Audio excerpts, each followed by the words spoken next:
प्रधानमंत्री मोदी जी, उनका कोई मंत्री, भले वो रक्षा मंत्री हो, विदेश मंत्री हो, गृह मंत्री हो, कोई भी पिछले 7 दिन पुंछ आतंकी हमले पर एक शब्द इनमें से किसी के मुंह से नहीं निकला। यह खामोशी बहुत कुछ बताती है।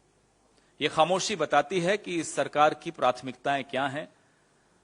यह खामोशी यह भी बताती है कि पिछले 8-9 साल से बार बार हमें और आपको यह बोला जाता है कि आतंकी हमले नहीं होते अब मोदी जी के आने के बाद। दरअसल सच्चाई यह है कि आतंकी हमले न केवल हो रहे हैं, हमारे सैन्य ठिकानों पर हो रहे हैं, हमारे जवानों पर हो रहे हैं। हां, फर्क बस इतना है कि आतंकी हमलों पर चर्चा होनी बंद हो गई। लगाम आतंकी हमलों पर नहीं लगी, लगाम लगी है आपकी और मेरी जुबान पर, लगाम लगी है चर्चा पर, लगाम लगी है कि इस पर कोई बातचीत न हो, सरकार को कोई कटघरे में मत खड़ा करे, कोई इस पर डिबेट्स नहीं हो प्राइम टाइम पे। ये एक फर्क जरूर हमने पिछले 8-9 सालों में देखा है। हवलदार मनदीप सिंह, लांस नायक कुलवंत सिंह, लांस नायक देबाशीष, सिपाही हरकिशन सिंह, सिपाही सेवक सिंह, इन सब का बलिदान 7 दिन पहले भाटा धुरियान जंगल क्षेत्र जो जम्मू कश्मीर के पुंछ जिले में पड़ता है, वहां आतंकियों ने घात लगाकर हमला बोला और जो बुलेट्स इस्तेमाल की गई वो बुलेट्स ऐसी हैं जो स्टील की बनी हुई हैं और वो ट्रक की बॉडी पर एकदम उसको भेद देती हैं, उसके अंदर चली जाती हैं। कल जैश-ए-मोहम्मद के प्रतिबंधित आतंकवादी समूह पीपल्स एंटी फासिस्ट फ्रंट ने सेना के ट्रक पर जो हमला हुआ, उसकी बॉडी कैमरा द्वारा जो शूटिंग की गई थी, वो तस्वीर सोशल मीडिया पर कल जारी की गई। पीएएफएफ के प्रवक्ता तनवीर अहमद राठेर ने वायरल तस्वीरों के साथ एक टेक्स्ट भी लिखा जिसमें दावा किया कि ट्रक के चालक को गोलियों की पहले राउंड्स में ही खत्म कर दिया था, मार दिया गया था। अगस्त 2021 में अमेरिका के अफगानिस्तान छोड़ने के बाद नेटो द्वारा इस्तेमाल की जाने वाली अत्याधुनिक पेनिट्रेटिव एंड रिकोशेटिंग स्टील कोर गोलियां ये तालिबान से लश्कर-ए-तैयबा और जैश-ए-मोहम्मद जैसे आतंकवादी संगठनों के पास पहुंची। ये विश्व स्तरीय रिपोर्ट्स हैं इसके विषय में कि कैसे बख्तरबंद ढाल को ये भेद देती हैं और ये गोलियां अफगानिस्तान युद्ध के दौरान नेटो ने इस्तेमाल की थी। अफगानिस्तान युद्ध खत्म हुआ, तालिबान अब अफगानिस्तान पे काबिज है और ये हथियार जो उस वक्त वहां इस्तेमाल होते थे, अब वो इस तरह के संगठनों के पास आ गए हैं। बड़ी गंभीर रिपोर्ट है ये। एक special inspector general for Afghanistan cigar की नवीनतम रिपोर्ट 28 फरवरी को आई थी, जिसमें वो कहते हैं कि तालिबान अपने राजस्व प्रवाह को बढ़ाने के लिए पकड़े गए हथियारों और उपकरणों के एक हिस्से को बेच सकता है। और वो अब आपको सामने दिख रहा है कि कैसे वो सामान बिक रहा है, हथियार बिक रहे हैं, बुलेट्स बिक रही हैं और वो कहां इस्तेमाल हो रही हैं?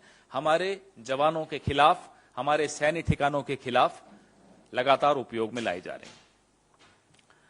न्यूयॉर्क टाइम्स के अनुसार अमेरिका निर्मित पिस्तौल, राइफल, ग्रेनेड, दूरबीन, नाइट विजन गॉगल्स सहित अमेरिका निर्मित उपकरण अफगान बंदूक गन डीलर्स के पास पहुंच चुके हैं और वहां से वो बिक रहे हैं ऐसे आतंकी संगठनों के पास। अब इसमें हमें इस बात का बड़ा ध्यान रखना है कि जो हमारी पिछली विदेश नीतियां थी, उसमें जो रुख था तालिबान के प्रति, वो रुख मोदी सरकार ने बदला है और तालिबान के साथ न केवल बातचीत शुरू की है, 2023 के बजट में अफगानिस्तान के लिए 200 करोड़ रुपए की सहायता की भी घोषणा की है। दिसंबर 2022 में काबुल में भारतीय तकनीकी टीम के सदस्यों ने तालिबान के मंत्रियों के साथ चर्चा भी की और भारत के जो प्रोजेक्ट्स हैं वहां उनको वापस से कैसे रिवाइव किया जाए, उनको फिर से नवीनीकरण कैसे किया जाए, उसका आह्वान भी किया। और न्यू काबुल टाउन में निवेश को भी आमंत्रित किया जा रहा है। वीजा मुद्दे और छात्रवृत्ति को भी इन्होंने उस बैठक में उठाया था भारत सरकार ने। तो लगातार जो आतंकी हमले हुए हैं, जनवरी 2023 बम धमाकों की 2 अलग अलग घटनाओं में घंगरी गांव में आतंकी हमलों में 6 लोगों की मौत हुई थी। यह बमों की योजना कश्मीरी पंडितों के नरसंहार के प्रयास के लिए बनाई गई थी। अगस्त 2022 दरहल इलाके के परगल गांव में आत्मघाती हमला हुआ था, जिसमें 4 जवान और 4 जवान तो शहीद हुए थे और 2 अन्य घायल हुए। इसमें भी यही कवच भेदी गोलियों का उपयोग किया गया था। अक्टूबर 2021 में 3 सप्ताह से अधिक समय तक जारी एक तलाशी अभियान के दौरान वन क्षेत्र में 4 दिनों के भीतर आतंकियों के साथ 2 बड़ी मुठभेड़ों में 9 सैनिक शहीद हुए थे। अगस्त 2021 में राजौरी में एक घर पर ग्रेनेड हमला हुआ, एक नाबालिग लड़के की मौत हुई और अन्य कई घायल हुए। तो लगातार हम आपको बताते रहे हैं कि कैसे आतंकी हमले बढ़ते चले जा रहे हैं, सैन्य ठिकानों पर बढ़ रहे हैं, आम नागरिकों पर बढ़ रहे हैं, और जम्मू कश्मीर में जो स्थिति है वो आपके सामने रोज हम हर दूसरे दिन साझा करते ही हैं। पुंछ आतंकी हमले पर मोदी सरकार चुप क्यों है? एक तरफ तो सरकार चुप है, दूसरी तरफ कपड़े बदल बदल कर, भेष बदल बदल कर फूहड़ मजाक करते हुए प्रधानमंत्री सुनाई देते हैं।